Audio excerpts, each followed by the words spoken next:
피터 마샬 목사님, 미국의 피터 마샬 목사님이 그 본인의 다가감의 위험이라는 제목 안에서 설교를 했을 때요, 1차 세계대전에 참전했던 그 독일 병사의 이야기를 예어로서 이야기하신 적이 있습니다. 어찌 보면 영화의 한 장면과 같은 이야기인데요, 1차 세계대전 때 그 총알이 빗받치던 전쟁터에 참전했던 독일 병사 한 명이 있습니다. 그 독일 병사는 이제 전쟁터 가운데 아주 수많은 전쟁을 겪느냐고 온 그 군복에는 아주 피로 얼룩졌죠. 그리고 잔뜩 흙으로 묻어서 더러워진 그 군복을 입은 채로 구덩이 파여진 참호 안에 그렇게 서 있었답니다. 시기가 초여름 오후에 이제 한동안 뜨거운 전쟁이 일어나고 잠시 이제 정막이 흐르는 그런 전쟁터 가운데서 이 참호 안에 독일 병사가 있었대지요. 그 젊은 군사가 표정은 멍하지만은 잔뜩 수심 깊은 그런 표정으로 그곳에 서 있었습니다. 그런데 그 앞에 갑자기 나비 한 마리가 날아오더니 그 자기가 들고 있는 총의 총구 끝에 잠깐 사뿐히 내려와 앉았다는 것이죠. 총알이 날아다니고 포성이 울려 터지는 전쟁터에서 나비가 날아온다는 것도 고전역한 상태, 그런 건 뭐 보기가 힘들지만은 그 나비가 팔랑팔랑 날아오더니 어찌 보면은 그 뜨거운 총구의 끝에 가만히 앉아있는 모습은 전쟁터에서 쉽게 볼 수 있는 장면은 아니었습니다. 어떻게 보면은 이 나비를 가만히 보고 있는 이 독일군 그 젊은이 병사의 눈에는 이 세상의 모든 평화가 거기에 나오는 것 같았겠죠. 총구 끝에 나비가 앉아있는 걸 한번 상상해 보십시오. 팔랑팔랑 나비가 이렇게 앉으면 가만히 안 있습니다. 또 이렇게 잠깐 이렇게 날개짓을 살살 흔들리는데 바람도 총성도 들리지 않고 살랑살랑대는 바람에 노랗다 못해 금빛 날개를 펄럭펄럭 대면서 앉아있는 그 나비를 바라보니까 이 독일군 병사는 너무나도 아름다웠죠. 그리고 순간 자기의 그 아주 그냥 더러워진 군복, 회색빛, 죽음의 빛으로 가득 찬 그 군복을 입은 군인이라는 생각도 잊어버렸습니다. 그 상황도 잊어버리고 옛날 생각을 더듬게 된 거죠. 지금도 지금보다도 그전 한참 1차 세계대전이니까 한참 이전이겠죠.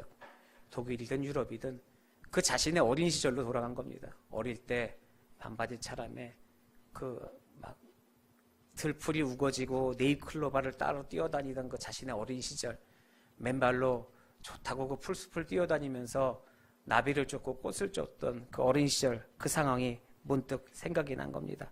그리고 상상 속에서 그 옛날을 이 사람은 그리워한 거죠. 전쟁터에 나타난 이 순간적인 나타난 이 나비 한 마리로 인해서 이 어찌 보면 병사 하나는 자신의 어린 시절의 그런 즐거움과 꿈을 생각나게 했습니다. 어찌 보면은 이 병사에게 그 당시에 그 어릴 때 그 시절, 그때는 이 인생에서 가장 평화롭고 아름다웠던 시절일 것입니다. 지금 그 꿈에 빠져 있는 이 병사한테는 순간 저 앞에 몇백 미터, 몇백 야드 밖에 있는 적군들의 총뿌리마저도 기억나지 않고 내 옆에 함께 싸우다가 죽어간 전우의 모습이 있는 것도 생각나지가 않습니다. 그냥 그 내 머리 안에 이 앞에 있는 나비를 통해서 본 자신의 아름다운 과거만 생각날 뿐이었죠. 지금까지의 삶이 얼마나 힘들었으면 죽고 싶지 않겠습니까? 몇백 번의 수도 없는 죽음을 넘나드는 그런 상황에서 이제는 더 이상 어떤 열정도 없고 뭐도 없고 예전의 그 아름다움으로 돌아가고 싶은 모습이었습니다. 그러니 이 독일군 병사는 다 잊어버리고 슬그머니 그 나비가 있는 곳으로 손을 뻗쳤습니다. 그리고 나비가 도망가지 않던 모든 신경은 나비가 도망가지 않는 그것에만 달려 있었습니다. 그리고 천천히 조심스럽게 손가락을 움직이면서 손을 내밀었죠. 참호 밖으로 그 나비를 향해서 손을 내민 것입니다. 이 사람 생각에는 지금 자기를 겨누고 있는 적군이 앞에 있지만 그것도 생각나지 않습니다. 아무것도 생각나지 않고 그냥 저 나비, 옛날에 그 아름다웠던 그 나비, 그걸 향해서 손을 뻗죠.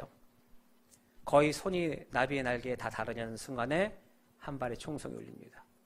적진에서 총을 쏜 겁니다. 총소리와 함께 이 젊은 군인은 그 자리에서 쓰러졌습니다.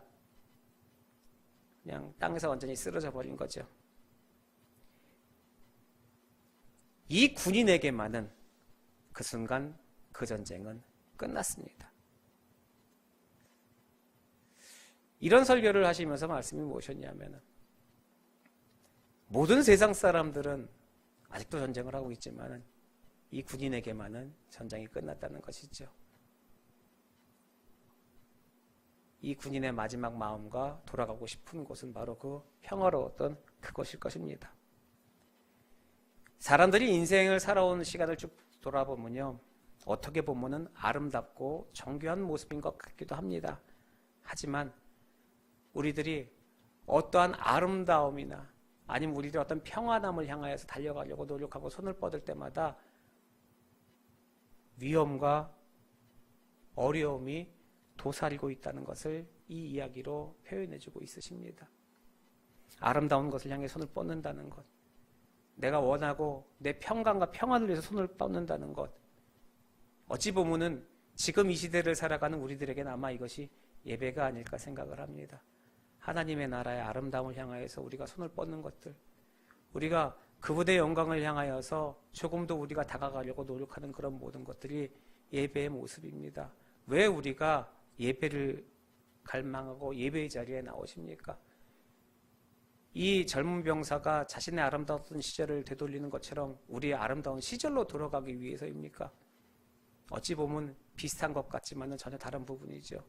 우리에게는 갈 수 없는 부분이 아닙니다.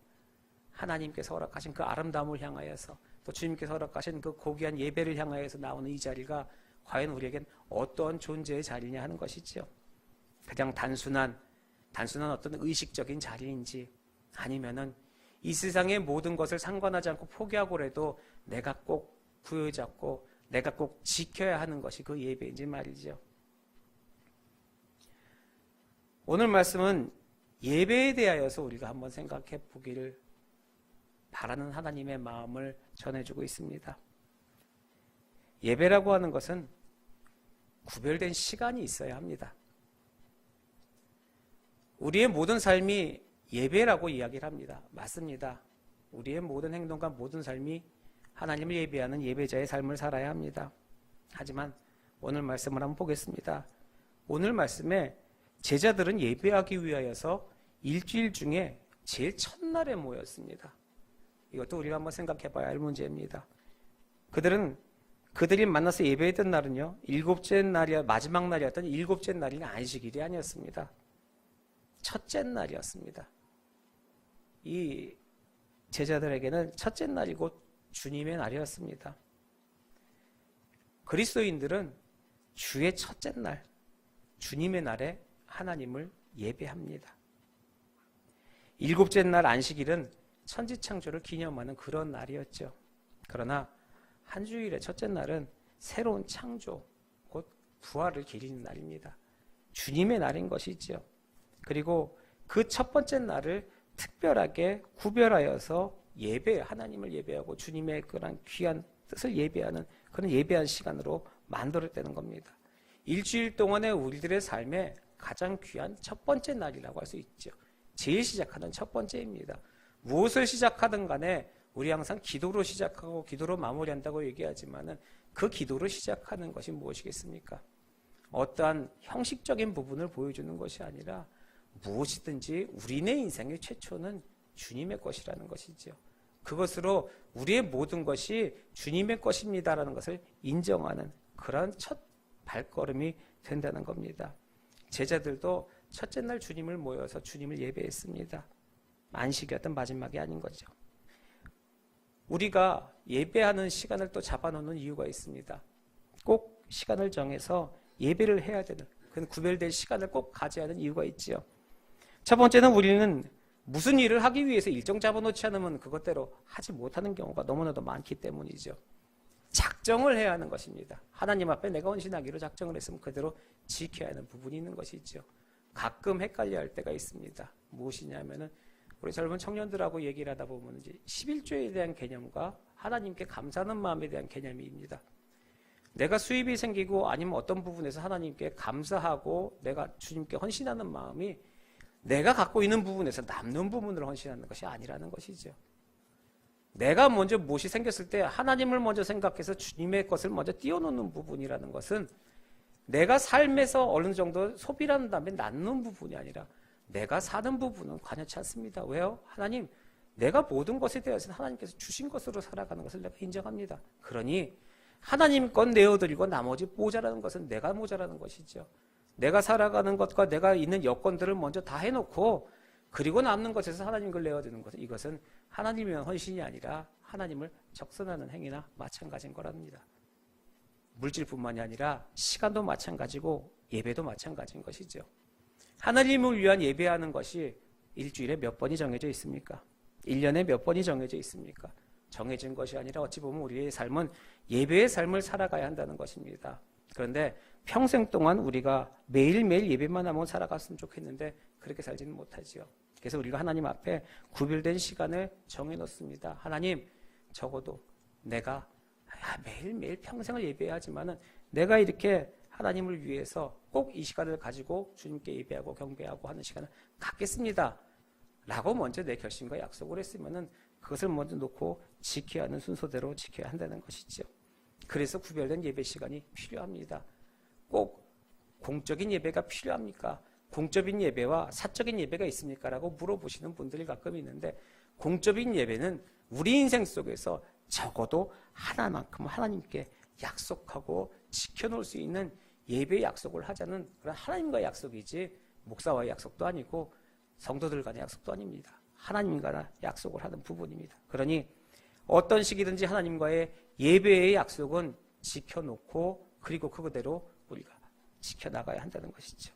그리고 이 그리스도인들에게는요, 매일매일 삶이 하나님께 헌신된 시간이 아니겠습니까?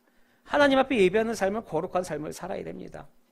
매일매일 우리가 그 예배 시간만 하나님 앞에 예배하고 나머지는 하나님 생각 안 하고 그런 삶을 사는 시간은 아니겠지요. 하지만 우리가 매일매일 하나님을 생각하고 살지만은 그 약속한 그 거룩한 그 시간, 우리가 한 주일에 하루라고 얘기하는 그 주의 날, 주님의 날만큼은 하나님한테 온전히 내가 의탁을 하겠습니다라는 그런 의탁을 상징하는 부분인 것입니다. 그러니 어찌 본다면은 이렇게 예배하는 것이 옳습니까? 아닙니까? 라고 여러 사람에게 물어봐서 그것을 동의를 구하는 것이 아니라 우리 마음속에 하나님과의 주님의 날이라고 내가 주님의 날을 내 자신에게 선포하고 하나님께 약속을 지킨다면 내가 어떻게 살아야 하는지는 누구보다도 내 마음속에 잘 알고 있는 부분인 것이죠. 우리들이 예배하고 하나님 앞에 말씀으로 바로 서겠다고 얘기하는 그런 의지와 그런 뜻을 갖고 살아가는 사람이라면은 어찌 보면 하나님의 뜻대로 살아가야 하는 것이 온당 마땅한 삶일 것입니다. 하지만 가만히 들여다보면은 저희들이 하고 있는 예배나 신앙생활은 하나님이 요구하신 것이나 하나님의 마음에 합한 것보다는 우리들의 상황이나 우리들의 여건에 맞춰서 가장 그 합당한 상황을 선을 그어놓고 지키는 그런 행동을 많이 볼 수 있다는 것입니다. 누구에게 보여주고자 하는 신앙이 아닙니다. 하나님께, 하나님 앞에 예배로서 영광 돌리고 그분을 내 삶에 먼저 의지하고 살아가고 그분을 붙잡고 살아가겠다고 하면은 모든 것에 우선되는 것을 하나님으로 삼아야 하는 것이고 그 하나님 것을 먼저 생각하고 그 다음을 생각해야 되는 것이 당연한 것이라는 것이죠. 하지만 우리가 예배라는 시간을 구별하지 못하면은 그 이후에 하나님과의 관계도 구별되는 삶이 살 수가 없다는 겁니다. 하나님 앞에 시간을 떼어놓지 못하고 내가 기준으로 예배할 수 있는 예배 시간을 정하지도 못하였는데 어찌 말씀에 순종하며 살겠습니까? 어찌 중요한 순간에 주님이냐 세상이냐를 선택할 때 우리가 당연히 주님입니다라고 솔직하게 나아갈 수 있겠냐는 것이죠. 기본적인 약속도 못 지키고 기준도 삼지 못하는데요. 당연한 것입니다. 그러니 하나님은 우리에게 말씀하십니다. 너희가 예배하는 날은 너희만을 위한 것이 아니라 나를 위한 날이라는 것을 잊지 말라는 것이죠. 하나님에게 반응하라. 하나님께 온전하게 반응하라라고 이 시간 말씀하고 계십니다. 이런 우스갯소리가 있습니다. 예전에 아프리카를 탐험하는 탐험자들이요. 아프리카를 다니면서 지역 원주민들과 이제 안내인으로 해서 같이 이렇게 탐험하고 돌아다닌다고 합니다. 그때 일주일 내내 다니던 아프리카 원주민이 일곱째 날에는 일을 하지 않으려고 하는 거예요. 그날 쉬려고 하는 얘기를 듣고 나서 그 탐험가들이 그 아프리카 원주민들한테 물었답니다. 아니 왜 오늘 같이 안 가요? 오늘 급하니까 빨리빨리 하고 칩시다. 이렇게 얘기했는데 그 원주민이 하는 얘기가 오늘 우리는 가지 않습니다. 왜 가지 않냐면은 우리 육체도 쉬지만 우리 영혼도 하루는 쉬어야 됩니다. 오늘은 영혼도 육체도 함께 휴식을 해야 됩니다. 라고 얘기를 했다고 합니다. 이 이야기는 무엇입니까? 몸만 쉰다고 되는 것이 아니죠. 하나님 앞에 우리가 또한 바로 서는 신앙인으로서도 한번 생각해야 될 문제입니다. 일주일 동안 주일에 대하여서 주일 하나님 앞에 예배하는 시간이 우리 인생 속에 쉼으로 다가오냐 이거죠. 예배하는 것이 쉬어야 되지 않겠습니까? 영혼도 쉬고 몸도 쉬는 것인데 정말 그러십니까? 주일날 예배하는 우리들의 모습은 어떻습니까? 주일 예배하고 교회에서 하나님 예배하고 헌신하고 봉사하고 집에 들어가시면은 그것이 내 몸과 내 영혼의 쉼으로 다가오십니까? 아니면 거룩한 부담감과 스트레스로 다가오십니까? 일주일 동안 열심히 일하고 나서 또 쉴 시간 하나도 없다. 많은 성도님들이 하신 얘기가 그겁니다. 일주일 내내 일하고 나서 하루는 쉬어야 되는데 쉴 시간이 없다. 맞습니다. 쉬셔야 합니다. 근데 육체적인 쉬는 부분도 마찬가지지만 어떻게 예배하러 나오는 성도의 모습 속에 영혼의 쉼이 없이 교회에서 예배하고 교회에 나가서 스트레스를 받는다는 소리를 하고 쉬지 못한다는 얘기가 나올 수 있겠습니까? 교회의 방침과 여러 가지 사역이 문제가 아닌 것입니다. 내가 주님의 시간에 주님 앞에 나와서 예배하는 것 자체, 주의를 지키며 주님 앞에 예배하는 것이 내 영혼의 쉼이 되어야 한다는 것이죠. 그것이 부담이 되고 그것이 나에게 큰 그런 압력이 된다면은 우리들이 생각하고 있는 사역들을 내려놔야 합니다. 그건 사역이 아닙니다. 노동입니다. 내가 예배로서 주의를 거룩히 지키는 그런 자세가 먼저 바로 서야 한다는 것이죠. 예배가 기뻐야 합니다. 우리들뿐만이 아니라 주일 학생들도 마찬가지죠. 주일날 교회에 가서 예배 드리는 것이 왜 기쁘겠습니까? 주님을 만나고 그 만남에 있어서 우리 예배하는 행위가 내 영혼에 기쁨을 주고 행복을 주는 행위가 되어야 되는데 그렇지 못하다는 것이죠. 노년에서부터 아예 이르기까지 진정한 예배가 회복이 돼야 한다는 겁니다. 그 구별된 예배가 어떤 예배인지, 그 1년에 여러 가지 몇 번의 예배가 내가 가서 출석도장을 찍고 나서 어떠한 개근의 행위로 나오시는 것인지, 한 번 한 번의 예배가 내 삶에 호흡이 되고 하나님 앞에서 새로 내가 공급받는 힘의 공급의 원천이 되고 그 예배를 통하여서 내가 주님께 조금 더 한 걸음 가까이 가고 있는 그런 감격과 기쁨이 있는 그런 예배가 있냐고 물어보는 것입니다. 예배엔 목적이 있어야 합니다. 예배의 목적이 무엇이겠습니까? 저는 예배에 목적이 있다는 이야기도 굉장히 감이 안 왔다가 예전에 참 크게 예배의 목적이 이거구나라고 느낀 적이 제가 가끔 말씀드리지만은 그 중국인 예배에서 느낀 적이 있습니다. 예배 드리기 전에 찬양을 두 곡 하고 기도하고 성경 본문을 읽는데 우십니다. 설교를 들으면서 아멘 아멘 하면서 웁니다. 예배가 끝나고 이제 그 당시에 주기도문으로 마치시고 나오는데 예배가 끝났는데 울어요.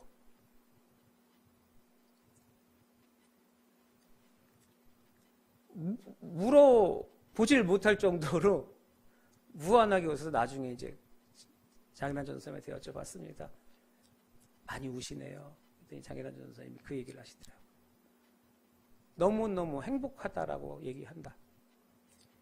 하나님의 말씀을 읽을 수 있다는 게 행복하고 이 말씀이 나를 위해서 한 말씀이라는 것이 행복하고 찬송하면서 기도할 수 있다는 게 행복해서 운다라고 말씀을 하시는데 그분들에게 예배는 목적이 있는 예배입니다. 그 안에서 예배하고 찬송하고 글을 읽고 성경을 읽는 것 자체가 그분들에게는 희망이고 기쁨이고 목적이 있는 예배기에 거기 나오면 그 예배 자체가 계속해서 눈물로써 기쁨이 되는 예배. 그러니까 그분들에게 예배는 기쁨 그 자체입니다. 그 자세한 내역은 내가 한 사람 한 사람 인터뷰를 못 해봐서 모르겠지만은 그분들에겐 그 자체가 얼마나, 그러니 그 시간 오기를 기다리는 거예요. 돌아가서 자기들의 삶의 그 어려운 조선족의 삶이 얼마나 어렵겠습니까? 우리나라에서. 하지만 그 노동의 현장에서도 기쁨으로 주일을 기다리고 예배할 때 기다렸다 오면은 그 말씀 하나 읽고 눈물을 흘리고 기뻐하는 그 모습을 보고 나서 이분들은 이러니 예배 오고 싶죠. 내가 가고 싶은 그런 예배인데 수천 명의 사람들이 예배를 드리지만 주일날마다 예배 드리면서 우는 사람을 못 봤어요. 저도 마찬가지입니다. 어찌 보면은 목사라는 타이틀과 교육자라는 타이틀을 가지고 뻔히 매번 반복되는 수많은 예배를 인도하면서 나에게도 이 예배라는 것이 예배로운 것이 아니라 어떤 하나의 공연, 행사, 반복되는 어떠한 일정 중에 하나가 돼버린 내 모습도 바라보게 되고 그것뿐만이 아니라 이 수많은 곳에 앉아서 예배하는 자들도 이 시간이 예배 시간 매달 며칠 몇 시에 수요예배 있고 주일 예배 있으니까 거기 나와서 앉아서 동일한 행동이지 지금 내가 예배하는 것이 기쁨이 되는 사람이 그리 많지 않다는 것이죠. 하나님이 원하시는 예배는 그런 예배가 아니지 않습니까? 하나님을 만나기 위한 예배입니다. 제자들은 예수님 만났을 때 정말 기뻐했습니다. 그 예수님을 만나는 그 시간이 기뻤습니다. 우리도 주님을 만나는 예배라면 이 시간이 기뻐야 되는 것이 아니겠습니까? 그냥 하나님을 희미하게 생각해서 우리들의 예배 시간 안에 하나님의 존재는 어디 있는지 알지도 못하고 어떠한 룰, 어떠한 방식 그런 것이 아니라 하나님을 만날 수 있는 그 시간이라면 다른 무엇이라도 제쳐놓을 수 있는 그런 기쁨과 간절함이 있는 마음으로 주님의 얼굴을 배워야 하지 않나는 것이죠. 왜 우리가 예배로서 주님을 만나야 하겠습니까? 누구나 다 마찬가지 아니겠습니까? 우리의 삶 속에서 두려운 일들, 힘든 일들 있지 않습니까? 세상의 두려움 안에서는 우리가 무엇을 찾겠습니까? 하나님 만나야 되지 않겠습니까? 하나님이 해결해 주시지 않습니까? 그러니 우리들의 그 두려운 마음 속에서는 하나님 찾아야겠죠. 우리네 인생 속에 확실한 게 무엇이 있겠습니까? 달려가봐야 다 달려가봐야 내일 일은 난 몰라요. 하루하루 살아요라는 찬양을 아무렇지도 않게 부르지 않습니까? 당장 눈앞의 일을 우리는 살지 못하고 있습니다. 알지 못하고 있는 일을 살면서 불확실한 미래 두렵지 않겠습니까? 그러니 우리는 무엇을 만나야 됩니까? 하나님 찾아가야 되지 않겠습니까? 수많은 죄 가운데 살고 있습니다. 인간이기에 아니지 하면서도 수많은 죄 가운데 살아가고 있습니다. 모든 죄 하나님께서 허락하시고 의롭다 칭해 주셔서 우리 영원한 지옥에서도 살려주셨지만 그래도 실수하고 죄 짓는 우리들 어디로 가야겠습니까? 회개하며 하나님 앞으로 가야 되지 않겠습니까? 그런 수많은 우리들의 모습을 바라보고 이 성도로서의 그리스도인으로서의 교제를 갖고 있습니다. 하나의 교회 안에서 성도로서 하나의 공동체에서 살아가는 우리들이 합력하여 선을 이루고 우리가 교제를 한다면 우리들 교제 안에서의 모습은 또 어디로 가야겠습니까? 하나님의 영광을 바라보고 하나님 바라볼 수 있는 그런 길로 가야 하지 않겠습니까? 그러니 우리는 하나님을 만나야 합니다. 우리가 하나님을 만날 수 있는 자리는 바로 예배라는 것이죠. 그 시간이 온전히 진정히 주님을 만날 수 있는 자리입니다. 그러니 그 자리가 우리에겐 기쁨이 되어야 하죠. 아무나 만날 수 없는, 아무나 볼 수 있는 그 하나님을 우리는 뵐 수 있기 때문입니다. 우리 안에는 우리 혼자만 있지 않습니다. 그리스도가 우리와 함께 하시죠. 그 그리스도의 임재가 예배 안에 거하는 그런 예배만이 기쁨의 예배가 될 수가 있겠습니다. 우리 주님께서 마태복음 28장 20절에 내가 세상 끝날까지 너희와 함께 있겠다고 말씀하셨습니다. 세상 끝날까지 우리와 함께 계십니다. 우리와 함께 계심으로 인하여서 하나님과 우리 사이를 연결해 주고 계시는 그런 아름다운 주님께서 예배의 주인이 되신다는 것이지요. 그런 예배의 자리에 나와서 우리가 하나님과 함께 할 수 있다면은 그 예배의 자리만큼 우리에게 기쁘고 우리에게 고귀한 것은 없을 것입니다. 예배라는 것에 대한 존재에 대한 이유를 너무나도 우리는 쉽게 생각하는 경향이 많습니다. 물론 그것에 대한 지속적인 말씀 훈련을 통해서 여러분이 아셔야겠지만은 우리가 예배에 대한 기본적인 개념을 알지 못하고 있다면, 예배가 얼마만큼 우리들에게 소중한 것인지 알지 못한다면, 이 시간이 나에게 얼마나 중요한 시간인지 깨닫지 못한다면 우리는 맨날 들어도 이해하지 못합니다. 진정한 자유는 내가 누릴 수 있는 것을 빼앗겼을 때 알 수 있다고 하죠. 하지만 우리에게는 예배의 시간이 풍족하게 주어져 있습니다. 눈 깜짝하면 금방금방 그 시간이 지나가죠. 감사한 것을 감사하게 느낄 수 있는 마음이 있어야겠습니다. 우리 하나님께서 우리에게 허락하신 이 아름다운 예배, 우리 예배를 통하여서, 이 예배를 통하여서 맺는 열매들이 있습니다. 이 예배를 통하여서 우리들은 예수 그리스도의 위로의 열매를 얻습니다. 예배를 통하여서 얻는 것입니다. 그리고 예수 그리스도의 평강의 열매도 얻습니다. 우리들은 예배를 통하여서 더더욱 앞으로 나간 그 예배의 사명도 받게 됩니다. 그리고 가장 강력한 성령의 권능을 받게 되는 것이죠. 예배는 교회의 사명의 출발점입니다. 교회로서 함께 모인 공동체가 예배로서 바로 서며 예배로서 하나님의 큰 뜻을 받는 그러한 공동체의 출발점이라는 것입니다. 교회가 온전하게 하나님을 예배할 때 놀라운 하나님의 능력이 일어나는 것입니다. 사랑하는 성도 여러분, 예배는 우리들의 생명이라고 얘기합니다. 하지만 그것이 아닙니다. 예배는 우리의 기쁨인 것입니다. 그 예배 때 우리가 하나님을 예배하고 하나님을 높여드리는 그 시간이 우리에게는 기쁨이 되고 감격이 되는 그 시간이 계속 유지되시기를 주님의 이름으로 축원합니다. 교회가 교회가 되고 예배가 예배가 되는 것이 진정한 성도들의 모임을 통하여서 하나님이 높임 받으시는 그런 귀한 일이 될 것입니다. 우리가 세상의 삶 속에서 예수 그리스도의 말씀을 전파하고 그 말씀대로 살아가는 것 아주 중요한 삶입니다. 하지만 우리가 온전한 예배자가 되지 못하고 우리들의 삶 속에서 예배라는 것이 바로 서지 못한다면 그 모든 것도 이루어질 수 없습니다. 그 모든 것도 말에 지나지 않을 뿐입니다.